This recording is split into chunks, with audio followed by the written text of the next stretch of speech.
ஸ்தோத்திரம் ஆண்டவரே, அன்பின் தேவனே, இந்த நாளை கடந்து வர செய்த என் தேவனுக்கு நன்றி செலுத்துகிறேன் ஆண்டவரே. நீர் கொடுத்த சுகபல ஆரோக்கியத்திற்கு நன்றி செலுத்துகிறேன் ஆண்டவரே. கர்த்தாவே, உம்முடைய கிருபையினாலே இரக்கங்களினாலே நான் பெற்றுக்கொண்ட இந்த நேரத்திற்காக நன்றி செலுத்துகிறேன் ஆண்டவரே. உம்முடைய வேதத்தை கர்த்தாவே நீர் எங்களுக்கு விட்டு கொடுத்து உம்முடைய வார்த்தையை எங்களுக்கு வெளிப்படுத்தும் ஆண்டவரே. நான் திக்குவாயனும் மந்தனா உள்ளவனுமாய் இருக்கிறேன் ஆண்டவரே. நீரே பொறுப்பெடுத்து நீர் என்னோடு இருந்து வழி நடத்துவீராக. இயேசுவின் மூலம் கேட்கிறேன் அன்பின் பிதாவே. ஸ்தோத்திரம். ஆமென். பரிசுத்த வேதாகமம் பழைய ஏற்பாடு ஆதியாகமம் அதிகாரம் 15. அன்பின் பிரியமானவர்களே, இன்னைக்கு நம்ம எடுத்துக்கொண்ட இந்த வேத பகுதியில தியானிக்க போறோம். இந்த காரியங்கள் நடந்த பின்பு கர்த்தருடைய வார்த்தை ஆபிரகாமுக்கு தரிசனத்திலே உண்டாகி அவர், ஆபிரகாமே, நீ பயப்படாதே, நான் உனக்கு கேடகமும் உனக்கு மகா பெரிய பலனுமாய் இருக்கிறேன் என்றார். இந்த வசனம் ரொம்ப முக்கியமான வசனம். பயப்படுற நம்ம எல்லாருக்கும் இறைவன் இது போல ஒரு வார்த்தையை நமக்கு கட்டளையிடுவார். ஆபிரகாம் அங்க போர் முடிந்து அங்க 10 ராஜாக்கள் தைரியமா ஃபேஸ் பண்ணி தோற்கடிச்சு, தோத்த ராஜாக்கள் கிட்டேயும் தைரியமா வாக்குவாதம் பண்ணி இதெல்லாம் நடந்து முடிஞ்ச உடனேயும் அவனுக்கு என்னதான் இருந்தாலும் அவனும் மனுஷன் தானே, ஒரு தனி மனுஷன். பல ராஜ்யங்களை எதிர்த்து நிற்கும் போது அவனுக்கு கர்த்தருடைய வார்த்தை ஆபிரகாமுக்கு தரிசனத்துல அவனுக்கு ஒரு விஷன் கிடைக்கிது. அந்த தரிசனம் தூக்கத்துல கூட வந்திருக்கலாம், இல்ல தியானத்துல வந்திருக்கலாம், எப்படி வேணா வரலாம். ஸோ அந்த தரிசனத்துல இறைவன் ஆபிரகாமோட பேசுறார். நீ பயப்படாதே, நான் உனக்கு கேடகமும் உனக்கு மகா பெரிய பலனுமாய் இருக்கிறேன் என்றார். அதாவது நீ பயப்படாத, நான் உனக்கு கேடகம்னா ஷீல்டு, நான் உனக்கு ஷீல்டா இருப்பேன், உனக்கு மிகப்பெரிய த எக்ஸ்ட்ரீம் ஃபோர்ஸ் ஆஃப் ஸ்ட்ரென்த்தாகவும் இருப்பேன் அப்படின்ற ஒரு மிகப்பெரிய ஒரு வாக்கு தத்தத்தை இறைவன் ஆபிரகாமுக்கு கொடுக்கிறார். அதற்கு ஆபிரகாம், கர்த்தராகிய ஆண்டவரே, அடியேனுக்கு என்ன தருவீர்? நான் பிள்ளை இல்லாமல் இருக்கிறேன். தமஸ்கு ஊரானாகிய இந்த எலியேசர் என் வீட்டு விசாரணைக்காரனாய் இருக்கிறானே என்றான். அதாவது இறைவன் பேசும்போது பாருங்க, ஆபிரகாம் டக்குன்னு ஒரு வார்த்தையை கேட்டான், அவன்கிட்ட இல்லாத ஒரு விஷயம்.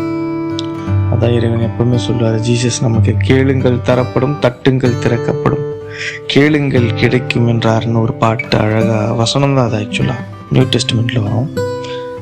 இப்போ ஓல்டு டெஸ்ட்மெண்ட்லயே பார்த்தீங்கன்னா ஆபிரகாம் இறைவன் அவர்கிட்ட தரிசனத்துல பேசும்போது அவனுக்கு இருக்கிற ஒரு மிகப்பெரிய ஒரு குறையை டக்குன்னு கேட்டுட்டான். என்ன கேட்கிறான்? கர்த்தராகிய ஆண்டவரே, அடியேனுக்கு என்ன தருவீர்? நான் பிள்ளை இல்லாமல் இருக்கிறேனே, தமஸ்கு ஊரானாகிய அந்த எலியேசர் என் வீட்டு விசாரணைக்காரனாய் இருக்கிறானே.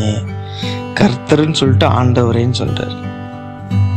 அந்த ஆண்டவருக்கு என்ன அர்த்தம்னா, நம்மளுடைய எபிரேயர் சொல்ல பார்த்தீங்கன்னா அதோனை அப்படின்னு சொல்லிட்டு ஆண்டவர் சொல்லுவாங்க.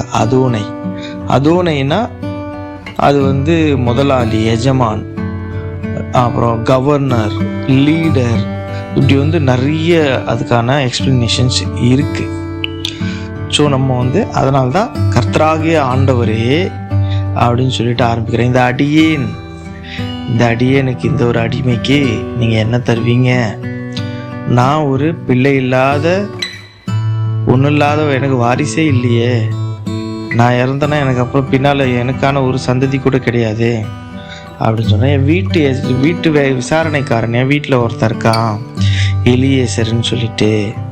அதாவது அந்த காலத்துலலாம் எப்படின்னா, இவங்க இந்த ஜனங்க மத்தியில குழந்தை இல்லைன்னா அங்கே இருக்கக்கூடிய வேலைக்காரங்க யாரையாவது தத்தெடுத்துப்பாங்க, இல்லை அந்த வீட்லேயே பிறக்கக்கூடிய ஏதாவது ஒரு குழந்தைய அவங்க குழந்தைய பார்த்து வளர்ப்பாங்க.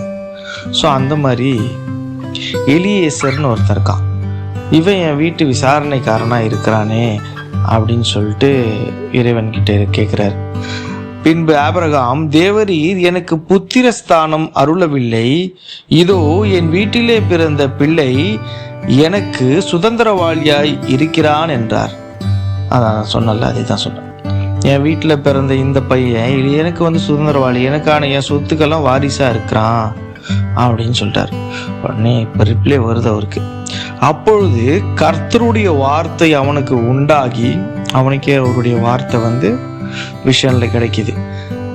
இவன் உனக்கு சுதந்திரவாளி அல்ல அப்படின்றார். இவன் உன்னுடைய வாரிசு இல்லை, உன் கர்ப்ப பிறப்பாய் இருப்பவனே உனக்கு சுதந்திரவாளி என்று சொல்லி அவர் அவனை வெளியே அழைத்து, நீ வானத்தை அண்ணாந்து பார், நட்சத்திரங்களை எண்ண உன்னாலே கூடுமானால் அவைகளை எண்ணு என்று சொல்லி, பின்பு அவனை நோக்கி, உன் சந்ததி இவ்வனமாய் இருக்கும் என்றார். உடனே அவர் வந்து என்ன பண்ண சொல்றாரு, தம்பி கொஞ்சம் அப்படியே வெளியே வா, இவன் உனக்கு சுதந்திரவாளிலாம் கிடையாது, நீ கொஞ்சம் வெளியே வந்து சும்மா அப்படியே எட்டிப்பாரு அப்படின்னு ரஜினி ஸ்டைலில் சொல்லுவார். கம் அவுட் அண்ட் சி அப்படின்னு சொல்லி, என்னப்பா சொல்கிறீங்க அப்படின்னா, மேலே எப்படி பாரு, வானத்தை நோக்கிப்பாரு. அப்போ இந்த நேரம் வந்து இரவு தான், அப்போது இரவில் நடக்குது. அப்போ போனால் நட்சத்திரங்கள்லாம் அப்படியே தெரியுது. இதை வந்து என்னடா அப்படின்றாரு. எதுக்கு என்னணும், இதை நீ எண்ணி முடிச்சுட்டா அதில் எத்தனை இருக்கோ அந்த அளவுக்கு உன் சந்ததி இருக்கும், உன்னால் இதை என்ன முடிஞ்சா உன் வாரிசு நீ என்ன. இப்போ ஒரு குழந்தை கூட இல்லை, நீக்கு வருத்தப்படுற, ஆனால் எவ்வளோ குழந்தை இருக்கும், இந்த நட்சத்திரங்களை விட அதிகமான குழந்தைகளை நான் உனக்கு கொடுப்பேன் அப்படின்ற ஒரு வாக்குத்தத்தத்தை, ஒரு நம்பிக்கையை இறைவன் அன்னைக்கே வந்து ஆபிரகாமுக்கு கொடுக்குறார். அவன் கர்த்தரை விசுவாசித்தான், அவன் அதை நம்பினான், அதை அவர் அவனுக்கு நீதியாக எண்ணினார். அதை வந்து அவருக்கு வந்து நீதி, yes is righteousness for this, இந்த ஆசீர்வாதத்துக்கு இவன் ஒரு தகுதியானவன் சொல்லிட்டு இறைவன் வந்து ஆபிரகாம ஒரு நீதிமான நம்பினார்.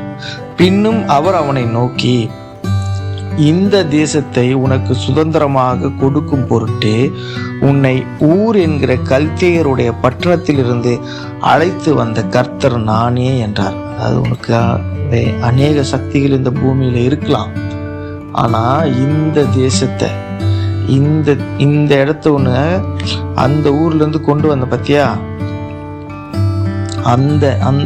அந்த சக்தி நான் தான், அந்த இறைவன் நான் தான். அங்க எவ்வளவு கடவுள்கள் இருந்திருக்கலாம், ஆனா உனக்கு இந்த தேசத்தை கொடுப்பேன்னு சொல்லிட்டு உன்னை ஒரு இடத்துல இருந்து கொண்டு வந்தவன் நான் தான். கல்தேயருடைய பட்டணத்தை அழைத்து, கல்தேயருடைய பட்டணத்துல, அந்த கல்தேயருடைய சிட்டியிலிருந்து கொண்டு வந்த கர்த்தர் நானே அப்படின்னு சொல்றார். அதற்கு அவன், கர்த்தராகிய ஆண்டவரே, நான் அதை சுதந்திரித்து கொள்வேன் என்று எதினால் அறிவேன் என்றார். ஆண்டவரே, நான் இது கண்டிப்பா இதுக்கான ஒரு நீங்கள் கொடுக்குற இந்த ஆசீர்வாதம், இந்த வானத்து நட்சத்திரங்களை போல எனக்கு சந்ததியெல்லாம் கொடுக்குறீங்க, எனக்கு புது தேசத்தை கொடுக்குறீங்க, இதெல்லாம் கரெக்டு தான். பட் இதுக்கான எனக்கு ஒரு ஒரு அக்ரிமெண்ட்டு, ஒரு என்ன இருக்குது, எதனால் நான் வந்து இதை கன்ஃபர்மேஷன் எனக்கு என்ன இருக்குது அப்படின்னு கேட்குறான். கரெக்டான வேர்டு வந்து கன்ஃபர்மேஷன். இதுக்கான கன்ஃபர்மேஷன் எனக்கு என்ன இருக்குது அப்படின்னு கேட்குறான். அதற்கு அவர், அதுக்கு உடனே அவர் சொல்றாரு, நான் ஒன்று சொல்கிறேன், கன்ஃபார்ம் நான் பண்ணுறேன், நான் உனக்கு வந்து சொன்ன உனக்கு புரியல, ஏன்னா கனவுன்னு நீ நினச்சிடக்கூடாது இல்லை, நீ வந்து தூங்கி இருந்தோடனே ஐயோ ஏதோ கனவு கண்டா அப்படின்னு நினச்சிடாத, நான் சொல்கிறதெல்லாம் நீ செய், காலையில் அதை நான் உனக்கு கன்ஃபார்ம் பண்ணுறேன், நான் தான் இதை சொன்னன்றத அப்படின்னு சொல்லி அவனுக்கு ஒரு சில விஷயங்களை சொல்கிறார். இது வந்து அவராக விருப்பப்பட்டு கேட்கல, இவன் கேட்குறான். இவன் வந்து இறைவனை எப்படி ஆராதிப்பான், பலி கொடுத்து தான் இவனுக்கு இறைவனை வந்து ஆராதிச்சுப்பா, இறைவன் கூட கம்யூனிகேட் பண்ணுவான். ஸோ அதனால் அவர் என்ன பண்ணுறாரு, உனக்கு தெரிஞ்ச வகையிலேயே நான் உனக்கு ஒரு சிஸ்டம் சொல்கிறேன், இதை ஃபாலோ பண்ணி இதில் நான் உனக்கு காட்டுவேன். அவராக இதை விரும்பி கேட்கல, இவங்க என்ன கன்ஃபார்ம் பண்ணுங்கன்னும் போது தான் இந்த பலின்ற கான்செப்டை இது மூலிமா ஒரு திருப்பி இவனை வந்து இது பண்ண சொல்கிறார். நம்ம என்ன பண்ணிட்டோம், இதை நம்ம அப்படியே ஃபாலோ பண்ணாரு, நம்ம திருப்பி அதை பார்க்கலாம் அதை பற்றி.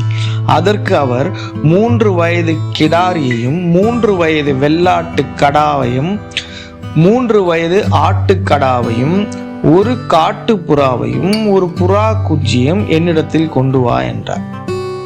என்ன சொல்றாரு, இந்த மாதிரி ஒரு 3 வயசு இருக்கிற மாதிரி ஒரு ஒரு பெரிய கிடாரி, ஆட்டுக்கிடா, அப்புறம் வெள்ளாடு, அதுக்கப்புறம் ஒரு திருப்பி இன்னொரு ஆட்டுக்கிடா, எல்லாத்தையும் வந்து கிடாரி எல்லாத்தையும் எடுத்துனுவா.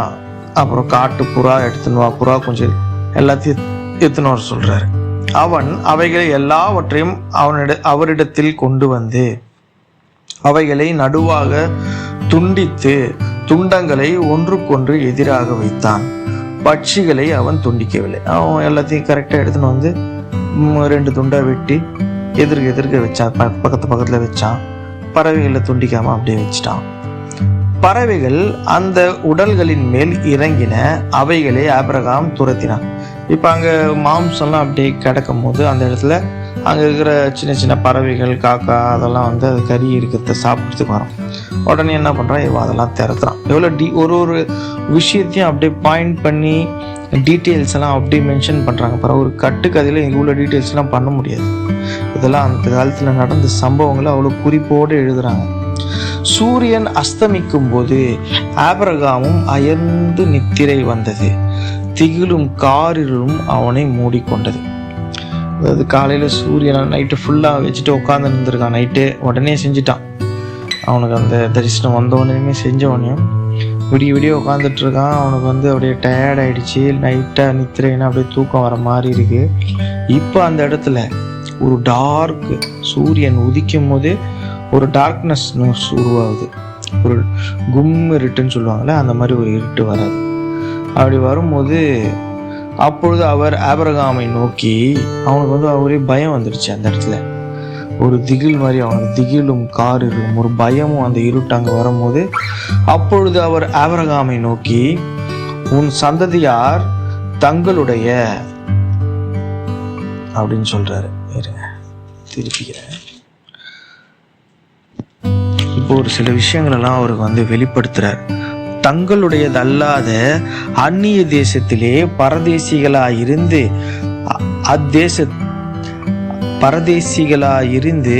அத்தேசத்தாரை சேவிப்பார்கள் என்றும் அவர்களால் 400 வருஷம் உபத்திரவப்படுவார்கள் என்றும் நீ நிச்சயமாய் அறிய கடவாய் அப்படின்ற. முதல்ல உனக்கு சந்ததி பிறக்குன்றதுக்கு முன்னால இன்னொரு விஷயத்த சொல்றாரு. என்ன சொல்றாரு, உன்னுடைய சந்ததி என்ன ஆகும்னா தங்களுடைய தேசத்திலிருந்து பரதேசிகளா போவாங்க. இதுவும் நடக்கும். ஏன்னா அவங்க அந்நிய தெய்வங்களை சேவிப்பாங்க. மற்ற தெய்வங்களை சேவிக்கிறதால பரதேசிகளாக அங்கே அலைவாங்க. கிட்டத்தட்ட 400 வருஷம் கஷ்டப்படுவாங்க, பட்டே ஆகணும். ஏன்னா அவங்க தப்பு பண்ண போகிறாங்க.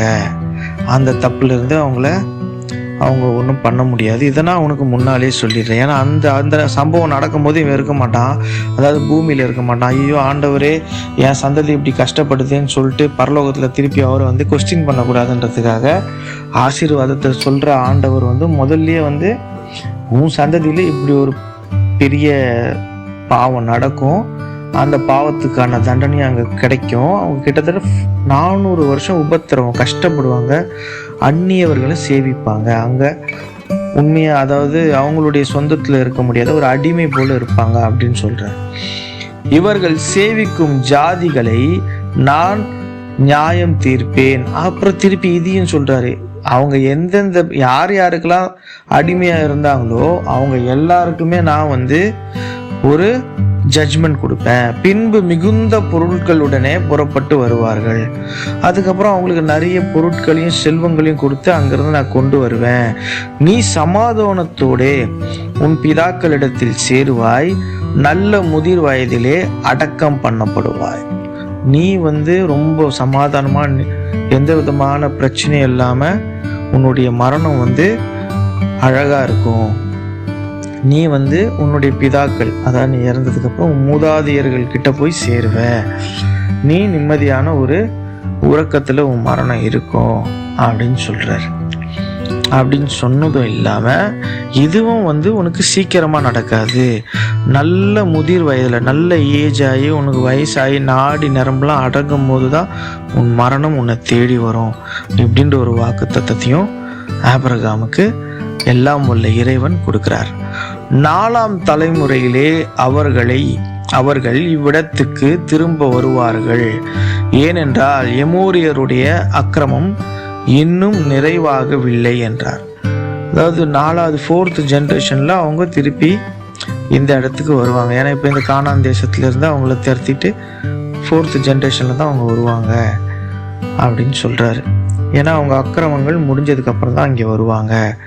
அதுக்கப்புறமா இதெல்லாம் சொல்லி முடித்த உடனேயுமே சூரியன் அஸ்தமித்து காரிருள் உண்டான பின்பு இதோ புகைகிற சூளையும் அந்த துண்டங்களின் நடுவே கடந்து போகிற அக்கினி ஜுவாலைகளையும் தோன்றின. இந்த சூரியன் அஸ்தமித்து அப்படியே காரிருள் அந்த இடத்துல அப்படியே உருவாது. ஒரு டார்க்னஸ் உருவான உடனேயும் புகைக்கிற சூளை, அதாவது ஒரு புகை மாதிரி ஒரு விதமான நெருப்பு அங்கே அப்படியே கும்முன்னு அப்படியே படத்தில் கிராஃபிக்ஸில் காட்டுவாங்க பாருங்க, அப்படி எப்படி இருக்கும். அவனுக்கு பயமாக தனியாக அங்கே நின்றுட்டு இருக்கும்போது இப்படி ஒரு விஷயம் நடக்கும்போது அந்த துண்டங்கள், அந்த கறி துண்டெல்லாம் அங்கே வெட்டி வச்சதுக்கு நடுவு அதை அப்படியே கடந்து அப்படியே ஒரு நெருப்பு அப்படியே பெரிய அக்னி ஜுவாலைகளாக தோன்றி அந்த இடத்துல அப்படியே எல்லாத்தையும் அந்த மாம்சத்தை எல்லாத்தையும் கறி ஆக்கிடுச்சு. கறி, அதாவது இறைவன் அதை அக்செப்ட் பண்ண மாதிரி அது ஒரு கான்செப்ட். அந்நாளிலே கர்த்தர் ஆபிரகாமோட உடன்படிக்கை பண்ணி இதுக்கப்புறம் தான் அவங்ககிட்ட ஒரு உடன்படிக்கை பண்றார். எகிப்தின் நதி துவங்கி ஐபிராத் நதி என்னும் பெரிய நதி மட்டும் உள்ளது. கேனியரும் கெனீசியரும் கத்மோரியரும் ஏத்தியரும் பெரிசியரும் எப்ராயிமியரும் எமோரியரும் கானானியரும் கீர்காசியரும் எபூசியரும் என்பவர்கள் இருக்கிறதுமான இந்த தேசத்தை உன் சந்ததிக்கு கொடுத்தேன் என்றார். இத்தனை ஜாதி, இத்தனை பேர் அங்க, இத்தனை இனம் அங்க இருக்கக்கூடிய ஒரு இடத்துல அந்த ஐபிராத் நதியின் பெரிய நதி மட்டும் உள்ளது. அந்த இடத்துல இருந்து எகிப்து நதியிலேருந்து ஐபிராத் நதி வரைக்கும் இவ்வளோ பேர் இருக்கிறாங்க. அங்கே அத்தனை பேர் இருக்கிற இடத்தையும் நான் எல்லாத்தையும் சேர்த்து உனக்கே கொடுப்பேன் அப்படின்னு சொல்லி இந்த வாக்கை கொடுக்குறாரு. இதுக்கு அடையாளமா அவன் கொடுத்த அந்த பலியை அவன் பற்ற வைக்கல, அவன் கண்ணு முன்னாலே ஒரு அக்கினி ஜுவாலையை அனுப்பி அதை எடுக்க வச்சு அதை கருக வச்சு எல்லாம் வல்ல இறைவன் தான் இதை செஞ்சாருன்றதுக்கு அவனுக்கு அந்த ஒரு அடையாளத்தையும் அந்த இடத்துல காட்டினாரு சர்வ வல்ல இறைவன். இதோட இந்த அதிகாரம் முடிவுற்றது. இதில் ஏதாவது நமக்கு இம்பார்ட்டண்ட் ஏதாவது பேச வேண்டியிருக்கா நடுவில்? புகைக்கிற சூளை இதெல்லாத்தையும் நம்ம பார்த்தோம். அதான் ஆபிரகாமுக்கு ஆண்டவர் ஒரு பெரிய வாக்குத்தத்தத்தை கொடுத்தாரு, உன் சந்ததியை பெருக பண்ணுவேன். அதே நேரத்தில் அவனுக்கு ஒரு விஷயத்தையும் சொல்லிடுறாரு, உன் சந்ததி ஒரு 400 வருஷம் கஷ்டப்படும், அடிமையாக இருப்பாங்க, ஆனால் அவங்களையும் சும்மா விட மாட்டேன். அந்த அடிமையாக்கினவங்களையும் நான் அவங்க நியாயம் விசாரித்து திருப்பி அவங்களுக்கு எல்லா பொருளையும் கொடுத்து உன்னை எப்படி ஆசீர்வதிச்சனோ அதே இடத்துக்கு அவங்கள கொண்டு வருவேன், அவங்கள இங்கே வைப்பேன் அப்படின்ற ஒரு அவனுடைய ஃபுல் ஹிஸ்ட்ரியை சொல்கிறாரு. இதை தான் நடக்கும், இன்னும் ஒரு 500 வருஷத்துக்கு நடக்க வேண்டியது விஷயத்தை எல்லாத்தையுமே முன்னால் நடக்கிறது பின்னால் நடக்கிறது எல்லாத்தையுமே இவங்கிட்ட முன்னாலே சொல்கிறாரு இறைவன். சொல்லி நடக்க போவதையும் சொல்லிடுறாரு. அப்புறம் உனக்கு ஒரு நல்ல மரணம் கிடைக்கணும்னு சொல்கிறாரு.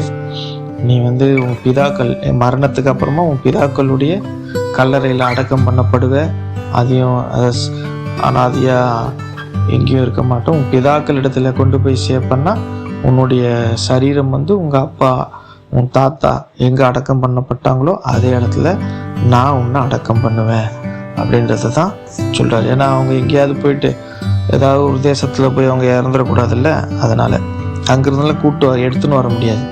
ஸோ சொந்த மக்கள் இடத்துல அடக்கம் பண்ணப்பட்டால் தான் அவங்களுக்கு அந்த காலத்தில் ஒரு நல்ல ஒரு திருப்தி கிடைக்கும். எப்படி நம்மலாம் இங்கேருந்து போயிட்டு நம்ம ஊரில் ஒரு ஐதீகம் வச்சுருக்கோம்ல, இங்கேருந்து நம்ம ஊரில் இங்கே நதியில் கரைக்கிறோம், அங்கே நதியில் கரைக்கிறோம், அந்த மாதிரி இது ஹீப்ரு கிறிஸ்டியானிட்டியில் இந்த மாதிரி கான்செப்ட் தான் இருக்கும். நம்ம கல்லறைகள்லாம் நம்ம அடக்கம் பண்ணப்படுவோம், நம்ம தாத்தா பாட்டி எங்கே இறந்தாங்களோ அந்த இடத்துல தான் நம்மளையும் புதைப்பாங்க. அந்த விஷயம் நடக்கும். அது நீ அப்படிதான் உன் பிதாக்களோட அடக்கம் பண்ணப்படுவ.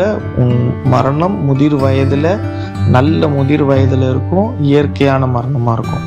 இப்படி அநேக வாக்கு தத்தங்களை இறைவன் ஆபிரகாமுக்கு கொடுக்கிறார். இதோட இந்த அதிகாரம் முடிவுற்றது. ஆமென்.